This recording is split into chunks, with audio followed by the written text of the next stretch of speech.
I'm up in the attic, the sun is shining for the first time in ages, and so as a result, every bastard in the neighbourhood is mowing their lawn, trimming their hedges, and everything else. So I apologise in advance for the background noise. Oh, we've also got the seagulls competing for nesting sites on the roof. Stumpy, the one who's lived here for 26 plus years, who's been ousted recently, he's fought his way back in, and he's now back on the roof. He's been away for about 6 months, and he's come back. So he's come back home. So that's all good, apart from the lawnmowers. At least it's not Sunday. Anyway, making a cup of tea here, just in case you wonder what I'm doing.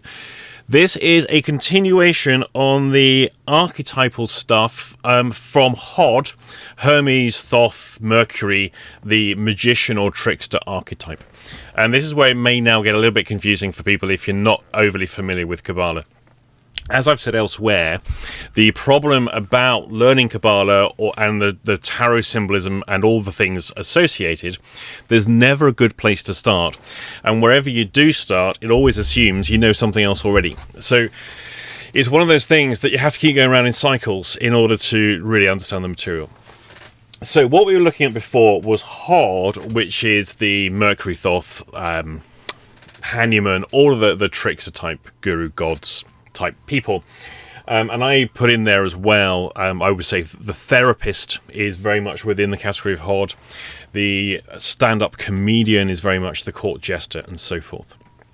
Now, this is largely the magician or trickster archetype. However, in the tarot deck, the magician card, also known as the juggler in some decks, is attributed up here, which is much higher up to, so this is source, this is the divine, this is the first emanation of the Lord, or whatever, however we think of the first emanation of the universe, first emanation of divinity is right up here, and all the way down here is basically cold, hard reality and people, sort of the lower end of manifestation, so to speak. Now, this path connecting Keter to Bina is represented by the Hebrew letter Beit. Probably not pronounced that way. Most people say Beth because that's how it's written in English. And over here is Aleph, which is the first of the Hebrew letters, often attributed to the letter A, but it doesn't really quite work that way. Now what we have is the magician is over here, the fool card is over here, and they are complements of each other. And so largely from the first point of emanation of the divine, we have Bina, which is attributed to Saturn. It is the archetypal mother. It is imposed structure, rules, law, that kind of stuff. And then over here we have Hokmah, which is the archetypal father. So this is the archetypal female, archetypal male, and it's the division between the two. Now, the Fool and the Magician card are seen as complements of each other. They're effectively the same thing, but from two very different positions. They both have that perfect consciousness. So the baby born into the world is a pure consciousness, uncorrupted by the world of man, uncorrupted by society. It is a pure consciousness. It is said that part of our spiritual quest is we're trying to get back to that consciousness. We're trying to get back to that purity, that wonder of the world, that connection where there's no division between us and the universe, that kind of stuff.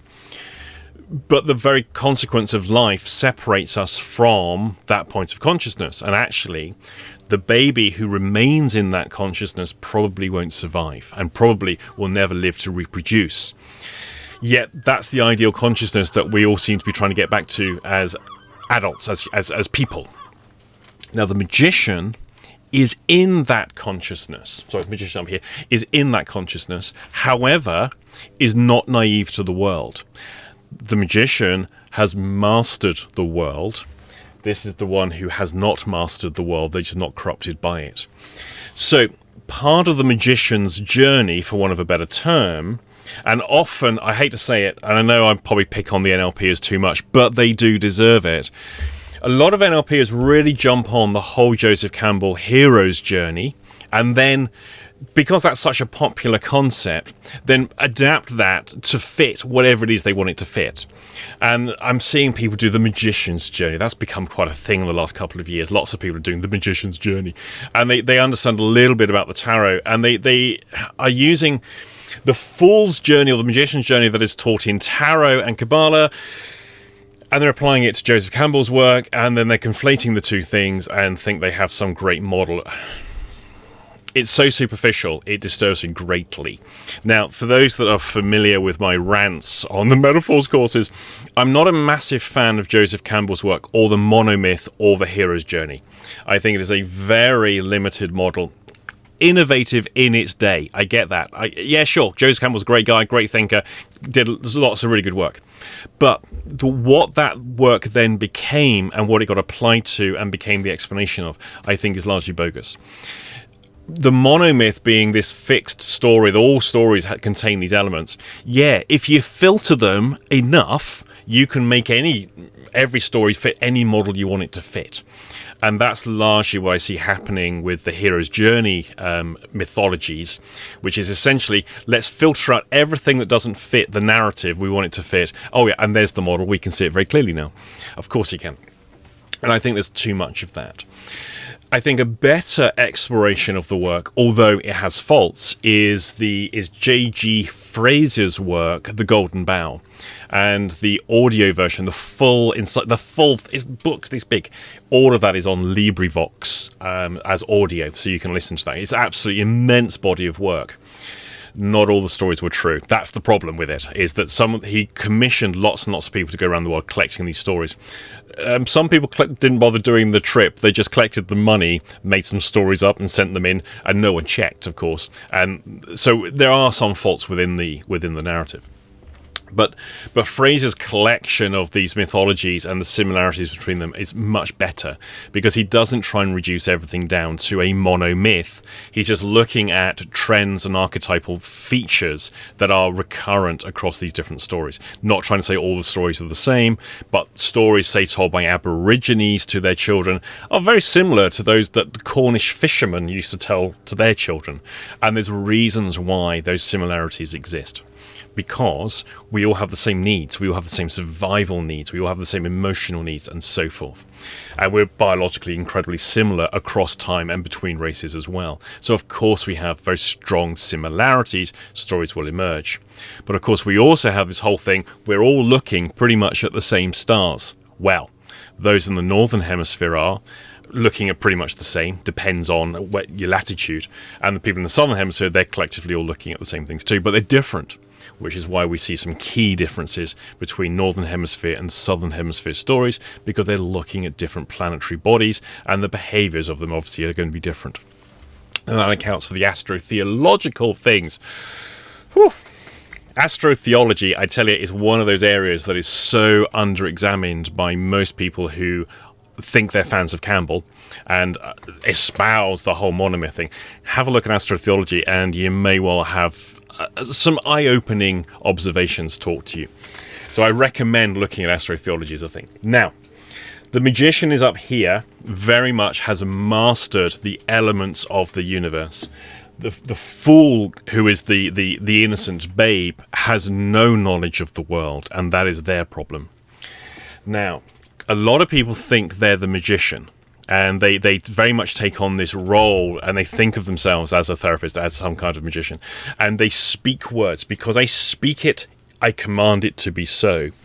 And a lot of people will take this on through the hypnotherapy type attitude, which is, I put a person into trance, I give suggestions, and because I'm commanding it, it will happen. Which I always found, sometimes it did work, most of the time it didn't. Oh yes, but the unconscious mind knows. But I wasn't in a trance. You just think you weren't in a trance, but everyone's capable of going into trance. Well, I thought I could open my eyes anytime I chose. Yeah, everyone says that. And this whole mythology that built around the power of the hypnotists who could command the consciousness of a person. They very much see themselves as a magician who can command the universe.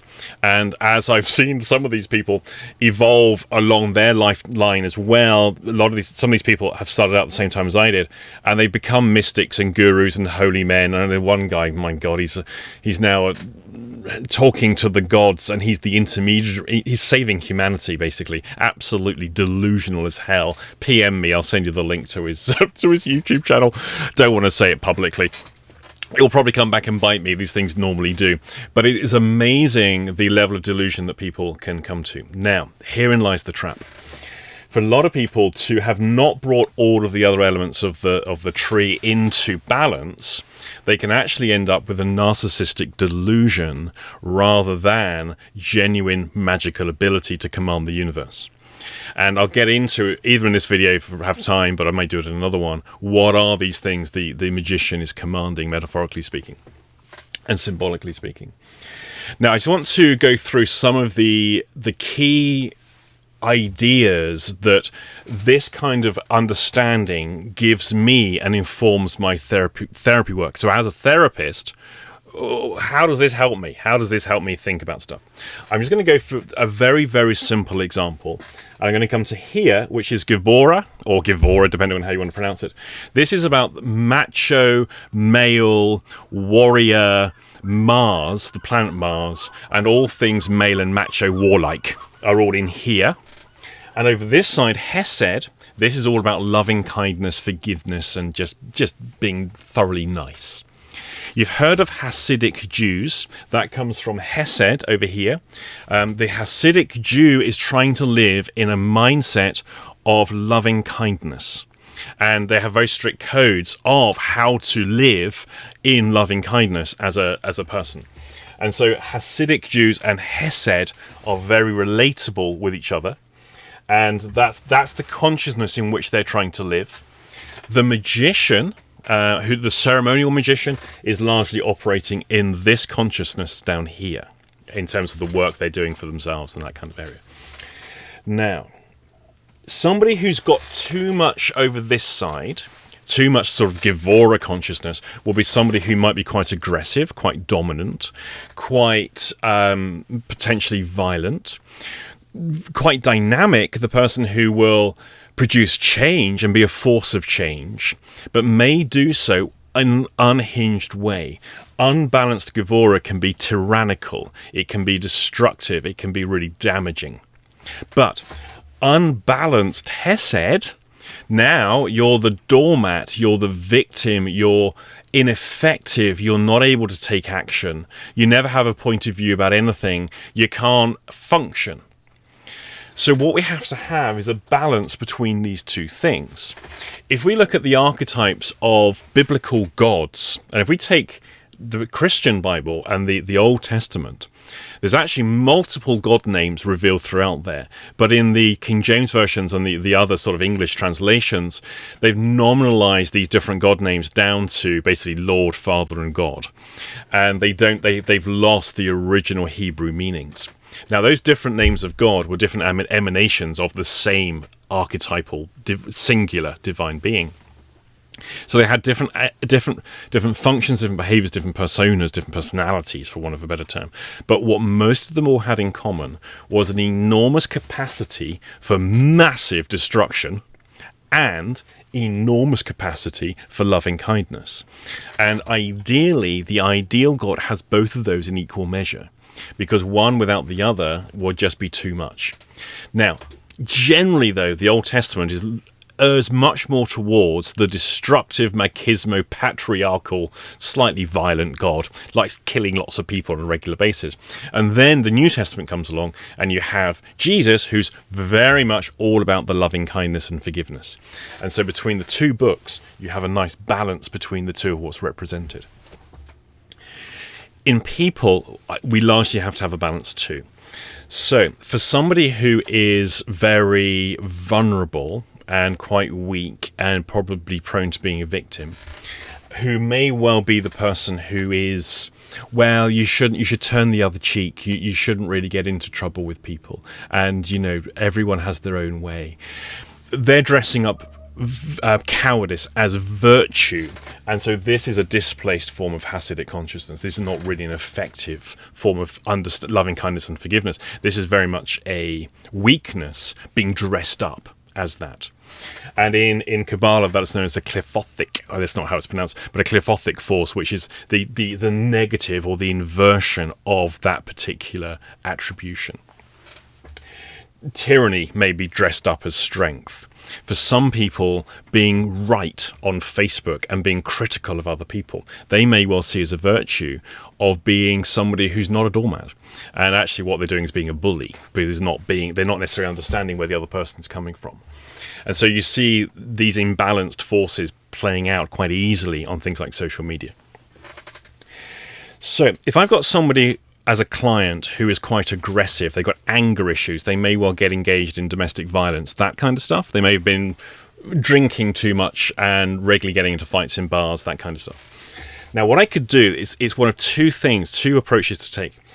Do we need to reduce this, so we lower their levels of aggression, anger, and all the rest of it? Or do we need to increase this in order to bring this understanding and kindness and better structuring, better sort of emotional roundedness and health? Do we need to bring more of this in, or do we need to reduce that and increase that simultaneously? So that's one easy way to look at it is, okay, so maybe their anger isn't so much the issue. They don't have enough understanding of empathy, of love, of kindness. So that's what needs to be done. It could be both. However, we could also then look at what governs this. Well, up here, of course, we have Bina consciousness, the archetypal mother. This is the matriarch. This is the one who imposes the rules and regulations, the imposition of structure. We may well need to bring that under the influence of this and increase the level of this, and so on. So now what we can start to do is, using this tree, we look at the relationship each piece has with the other, and then what do we need to do in order to bring things into alignment and balance. So for example, if I've got an angry person, I'm just thinking of a particular individual actually I can think of right now. So what we needed to do with that person, he was actually a court referral, this guy. He was getting into, he was a creep. I've got to be honest, he presented himself as quite a nice fella. But in his company for a period of time, you could see his soft affectation, his kind of, the way of being charming was actually manipulation and a way of covering something up. And of course, he had this hidden anger, violent tendency, which had got him into the courts. So, what's about to happen for him is quite simple. There's going to be an imposition from the courts of control and regulation that is imposed upon him. And Bina and Saturn being very much about the laws as well. So that's about to be imposed to put a constraint upon him. Now, over here, of course, we need to teach him a little bit of genuine loving kindness, but also this is representative of Jupiter, which is very much about stability and structure and homeostasis. Think of large buildings that are built to last. They withstand lots of environmental challenges that come their way. This is about structure. This would be, I'm thinking, God Jupiter would be, not Hermes, I'm trying to think now. Some of the gods of strength would be very much in here as well. So now what we can start to do is go, okay, so his violent tendency, his temper, is that actually coming from a position of weakness? He may well be doing that as a position of strength, but it's displaced. So imposition of rule, structure and regulation upon him, so now he has to change his behavior. We have to put a constraint around him and introduce some genuine strength from quite a kind position that he can then adopt too. And we can start to bring this into alignment. We can get control of his anger issues. Now down here, of course, this in turn governs this down here. So this is the Hod, so it's Hermes, it's Thoth, it's Mercury, it's his clever wit, and so forth. It's also the thievery, the lies, and the deception. And so now we can start to see that the manipulation that I was experiencing of him is this now out of balance and misaligned too, because that is under the influence of Gevora. So I can ignore the manipulations, the slightly creepy behavior he's got going on, because it's this that needs to be fixed at the higher level than this. And then potentially I need to get him actually more structuring his life a little bit better. What's he doing of an evening?